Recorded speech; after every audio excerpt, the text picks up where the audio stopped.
The last prophet in the world, last prophet in the world, last prophet in the world to show how to be closer to Allah. He is Muhammad sallallahu alaihi wasallam.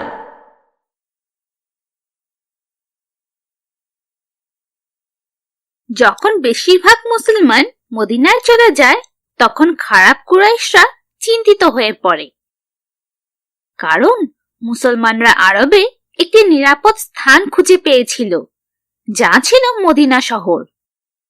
Medina মক্কার ব্যবসা করার জন্য অনেক গুরুত্বপূর্ণ একটি পথ ছিল। মক্কায় যাওয়া আসা করার জন্য জর্ডান বা সিরিয়া দেশ থেকে আসা লোকেদের মদিনা শহরের উপর দিয়ে যেতে হতো। কুরাইশরা ভাবছিল যে যদি মদিনাতে মুসলমানেরা শক্তিশালী হয়ে ওঠে তবে তারা সেই ব্যবসার পথ নিয়ন্ত্রণ করবে এবং মক্কার লোকেদের জন্য এটি খুব খারাপ হবে। তাই তারা কুরাইশদের সকল বড় ও শক্তিশালী নেতাদের সাথে জরুরি আলোচনায় বসে। এটি নবীত্বের 14তম বছর ছিল। ইবলিশও অনেক দামি কাপড় পরে একজন জ্ঞানী মানুষের রূপে সেই সভায় আসে এবং জ্ঞানী লোকেদের অনুকরণ করে। লোকেরা তাকে জিজ্ঞেস করে যে সে কে। ইবলিশ মিথ্যে বলে এবং তাদেরকে বলে যে সে নাজাতের একজন নেতা। যখন ইবলিশ এই সভার কথা শুনে তখন সে এতে আসতে এবং পরামর্শ দিয়ে কাফেরদের সাহায্য করতে চায়। মানুষ তাকে সভায় যোগ দিতে দেয়। তাদের সমস্যা সমাধানের জন্য একজন নেতা মুহাম্মদ সাল্লাল্লাহু আলাইহি ওয়াসাল্লামকে শহর থেকে বের করে দেওয়ার কথা বলে, আরেকজন নেতা তাকে কারাগারে আটকে রাখতে বলে। কিন্তু প্রতিবার ইবলিশ তাদের বোঝানোর চেষ্টা করে যে এগুলোর কোনোটিই ভালো উপায় নয়। অবশেষে আবু জাহেল বলে যে মুসলমানদের শক্তিশালী হওয়া থেকে থামানোর একমাত্র উপায় হলো নবী মুহাম্মদ সাল্লাল্লাহু আলাইহি ওয়াসাল্লামকে হত্যা করা।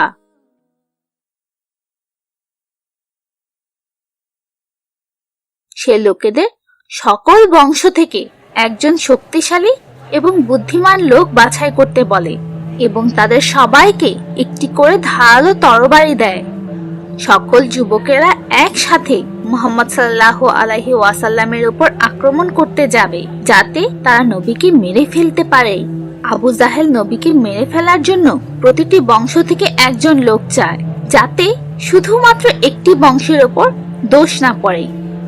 ইবলিশ বলে যে এটি সব থেকে ভালো উপায়, তাই সকলেই সেই খারাপ উপদেশ মেনে নেয় এবং নবী মুহাম্মদ সাল্লাল্লাহু আলাইহি ওয়াসাল্লামকে মেরে ফেলার জন্য একটি দল বানাতে শুরু করে।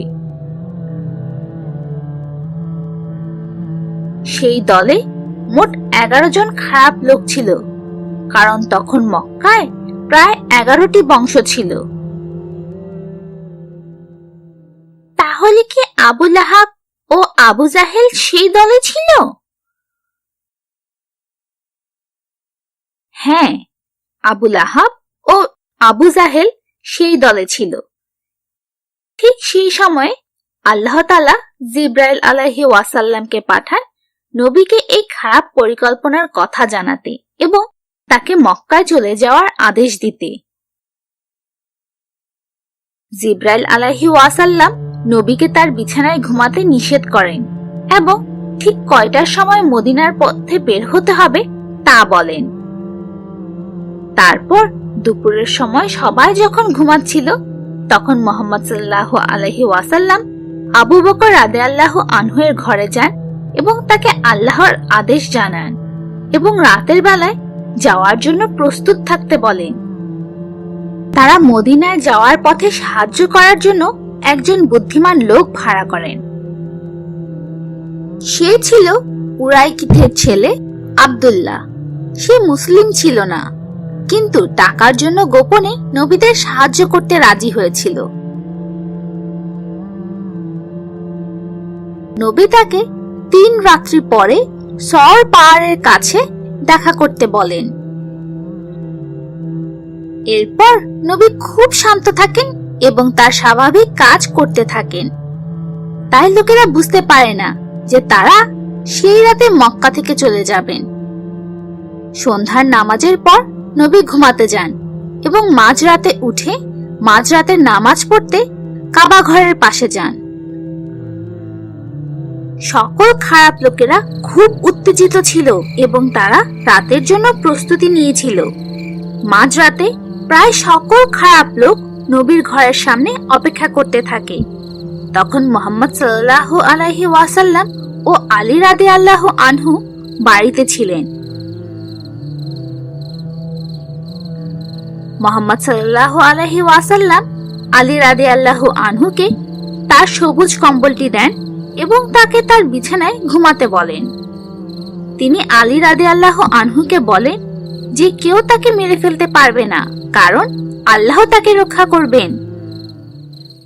তাই তাহলে তারা কিভাবে সেখান থেকে পালিয়ে গিয়েছিল যখন খারাপ লোকেরা বাইরে অপেক্ষা করছিল? তখন মুহাম্মদ সাল্লাল্লাহু আলাইহি ওয়াসাল্লাম তার হাতে কিছু ধুলো নিয়ে তার ঘরের বাইরে আসেন এবং সেই খারাপ লোকেদের সামনে ধুলো ছিটিয়ে দেন। ধুলো ছিটিয়ে দিয়ে তিনি সূরা ইয়াসিনের 9 নম্বর আয়াতটি পড়েন।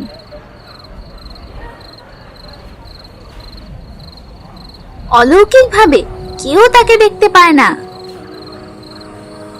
মুহাম্মদ সাল্লাল্লাহু আলাইহি ওয়াসাল্লাম খুব সহজে সেই খারাপ লোকেদের সামনে দিয়ে পালিয়ে আসেন।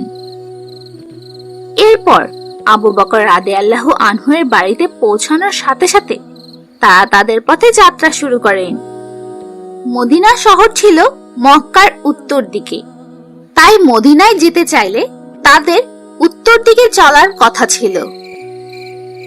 কিন্তু খারাপ লোকেদের বিভ্রান্ত করার জন্য প্রথমে তারা দক্ষিণ দিকে যেতে শুরু করে, যা মদিনার উল্টো দিকে ছিল।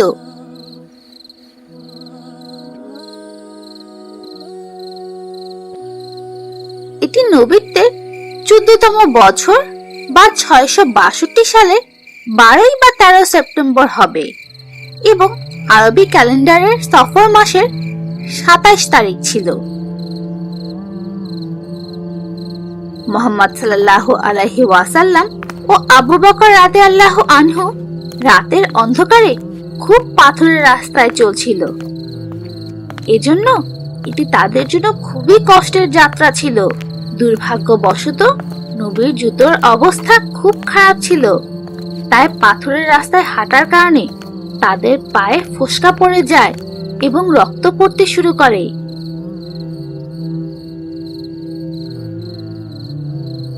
এমনকি সেই কঠিন সময়েও তিনি খুব সতর্ক ছিলেন, যাতে তিনি কোনো চিহ্ন রেখে না যান, যাতে শত্রুরা তাদের খুঁজে পায়। সেই পাথরের রাস্তায় প্রায় 5 মাইল চলার পর অবশেষে তারা সওর পাহাড়ে পৌঁছান। আবু বকর রাদিয়াল্লাহু আনহু নবীকে পাহাড়ে উঠতে সাহায্য করেন। তারা সেই পাহাড়ের গুহায় থাকার সিদ্ধান্ত নিয়েছিলেন। সেই গুহাটি সওরের গুহা নামে পরিচিত। আবু বকর রাদিয়াল্লাহু আনহু প্রথমে সেই গুহায় প্রবেশ করেন, সেটি নিরাপদ আছে কিনা দেখার জন্য। গুহার ভেতর তিনি কিছু ছোট ছোট গর্ত দেখতে পান এবং সেগুলো তিনি কাপড়ের টুকরো দিয়ে আটকে দেন।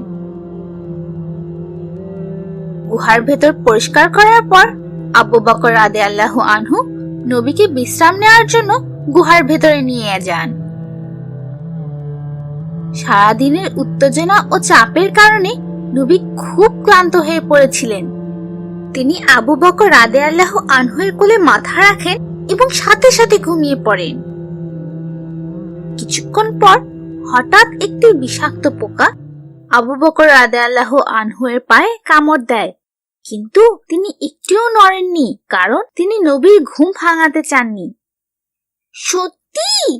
কিন্তু এটি তো খুব বিপজ্জনক। মাশাআল্লাহ, আবু বকর রাদিয়াল্লাহু আনহু আসলেই নবীর খুব ভালো বন্ধু ছিলেন। কিন্তু আস্তে আস্তে ব্যথা করা শুরু হয়।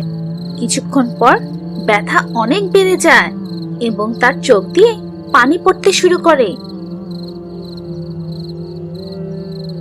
যখন সেই চোখের পানি নবীর মুখে পড়ে তখন তিনি জেগে ওঠেন এবং দেখতে পান যে তার বন্ধু আবু বকর রাদিয়াল্লাহু আনহু ব্যথায় কান্না করছেন। নবী সাথে সাথে মুখ থেকে থুতু বের করেন এবং যেখানে পোকা কামড় দিয়েছিলেন সেখানে লাগিয়ে দেন। অলৌকিকভাবে সব ব্যথা চলে যায়। সেই সময় মক্কায় খারাপ লোকেরা নবীর ঘরের বাইরে অপেক্ষা করছিল। খুব সকালে একজন লোক এসে তাদের বলে যে মুহাম্মদ সাল্লাল্লাহু আলাইহি ওয়াসাল্লাম আগেই চলে গেছেন। তারা এটি বিশ্বাস করতে পারছিল না, কিভাবে নবী তাদের কাছ থেকে লুকিয়ে চলে যেতে পারে। তারা মুহাম্মদ সাল্লাল্লাহু আলাইহি ওয়াসাল্লামের ঘরে ঢুকে এবং দেখতে পায় যে আলী রাদিয়াল্লাহু আনহু মুহাম্মদ সাল্লাল্লাহু আলাইহি ওয়াসাল্লামের বিছানায় তার কম্বল গায়ে দিয়ে ঘুমিয়ে আছে। শহরের সবাই এটি দেখে অবাক হয়ে যায় যে তাদের সব পরিকল্পনা ব্যর্থ হয়ে গেছে।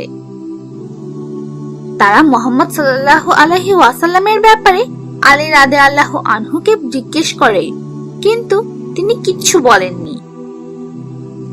খারাপ লোকেরা আলী রাদিয়াল্লাহু আনহু এর উপর খুব রাগ করে এবং তাকে টানতে টানতে কাবা ঘরে নিয়ে যায় এবং নবীর কথা জানার জন্য তাকে মারতে থাকে। যখন তারা ব্যর্থ হয় তখন তারা আবু বকর রাদিয়াল্লাহু আনহু এর বাড়িতে গিয়ে তার মেয়ে আসমা রাদিয়াল্লাহু আনহাকে খুঁজে পায়, কিন্তু সেও কিছু বলেনি। আবু জাহেল রাগে পাগল হয়ে যায় এবং তাকে এত জোরে থাপ্পড় মারে যে তার কানের গয়না খুলে যায়। কুরাইশরা সব জায়গায় নবী ও আবু বকর রাদিয়াল্লাহু আনহুকে খুঁজতে থাকে। তারা এমনকি ঘোষণা করেছিল যে যদি কেউ মুহাম্মদ সাল্লাল্লাহু আলাইহি ওয়াসাল্লাম ও আবু বকর রাদিয়াল্লাহু আনহুকে জীবিত বা মৃত অবস্থায় খুঁজে পায় তবে সেই ব্যক্তিটিকে পুরস্কার হিসেবে 100 উট দেওয়া হবে। এই খবর শুনে সবাই তাদের খুঁজে পাওয়ার জন্য অস্থির হয়ে ওঠে।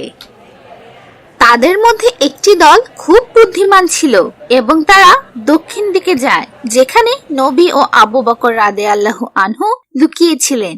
এমনকি তারা গুহার কাছেও এসেছিল, কিন্তু তারা গুহার ভেতরে তাকায়নি।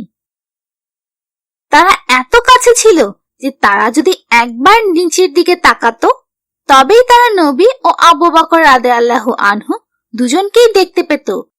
কিন্তু আল্লাহ তাআলা তাদের সর্বশ্রেষ্ঠ রক্ষাকারী ছিলেন। আবু বকর খুব ভয় পেয়ে গিয়েছিলেন, কিন্তু রাসূলুল্লাহ সাল্লাল্লাহু আলাইহি ওয়াসাল্লাম তাকে ভয় পেতে নিষেধ করেন, কারণ আল্লাহ তাদের সাথে ছিলেন। কিন্তু আমরা মাকড়সার জাল এবং দুটি পাখি নিয়ে এই ব্যাপারে আরেকটি গল্প শুনেছিলাম, মনে হয় আপনি সেটুকু বাদ দিয়েছেন। হ্যাঁ, মনে করিয়ে দেওয়ার জন্য ধন্যবাদ, কিন্তু আমি তাদের বাদ দেইনি। আমরা আর রাহিকুল মাকতুম বা সিয়ালের নেকটার এবং দ্য মুন স্প্লিট এই দুটি বই অনুসরণ করছি। বিখ্যাত এই বই দুটিতে এই কথাগুলো বাদ দেয়া হয়েছে। আমাদের গবেষণা দল এই কথাগুলো খুঁজে বের করার চেষ্টা করেছে, কিন্তু অবশেষে আমরা বুঝতে পারি যে মাকড়সার জাল এবং দুটি পাখির গল্পের ব্যাপারে খুব শক্তিশালী কোনো হাদিস নেই। আর এ কারণেই আমরা আর রাহিকুল মাকতুম এবং দ্য মুন স্প্লিট এই বইগুলোর কথা অনুসরণ করছি। কিন্তু সব সময়ের মতো আল্লাহ তাআলাই সব থেকে ভালো জানেন। নবী ও আবু বকর রাদিয়াল্লাহু আনহু 3 দিন সেই গুহায় ছিলেন। আবু বকর রাদিয়াল্লাহু আনহু এর ছেলে আব্দুল্লাহ রাতে গোপনে সেখানে আসতেন এবং খারাপ লোকেদের ব্যাপারে খবর দিতেন। আবু বকরের চাকরও রাতে তাদের ভেড়াদের নিয়ে আসতেন এবং দুধ ও খাবার দিয়ে যেতেন। 3 দিন পর সব খারাপ লোক নবী বা আবু বকর রাদিয়াল্লাহু আনহুকে খুঁজে পাওয়ার আশা হারিয়ে ফেলে। চতুর্থ রাতে পরিকল্পনা অনুযায়ী আবু বকর রাদিয়াল্লাহু আনহু এর মেয়ে আসমা রাদিয়াল্লাহু আনহা তাদের যাত্রার সকল জিনিস প্রস্তুত করেন। সকল প্রস্তুতি নেওয়া হলে তিনি উটের সাথে জিনিস বাঁধার জন্য কিছু খুঁজে পাচ্ছিলেন না, তাই তিনি সেগুলোকে বাঁধার জন্য তার কোমরের রশি ব্যবহার করেন।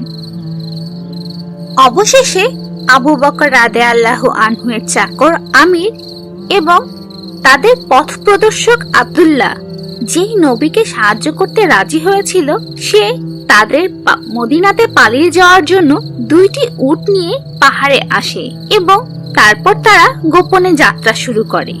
এখান থেকে ইসলামের সাফল্যের শুরু হয়। ইসলামে এই ঘটনাটি এত গুরুত্বপূর্ণ যে আরবি ক্যালেন্ডার এই তারিখ থেকে শুরু হয়েছে এবং আরবি ক্যালেন্ডারের রবিউল আওয়ালের প্রথম রাতটি সেই রাত ছিল।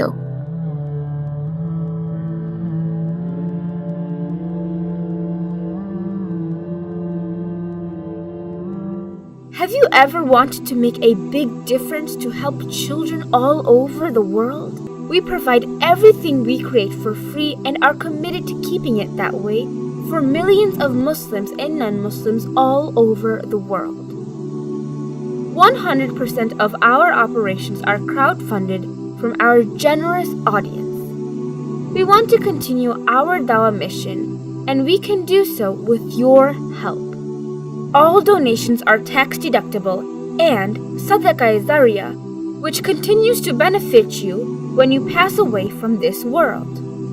May Allah subhanahu wa ta'ala accept your generosity, and may Allah subhanahu wa ta'ala give you the highest reward to you and your family in this world and the hereafter.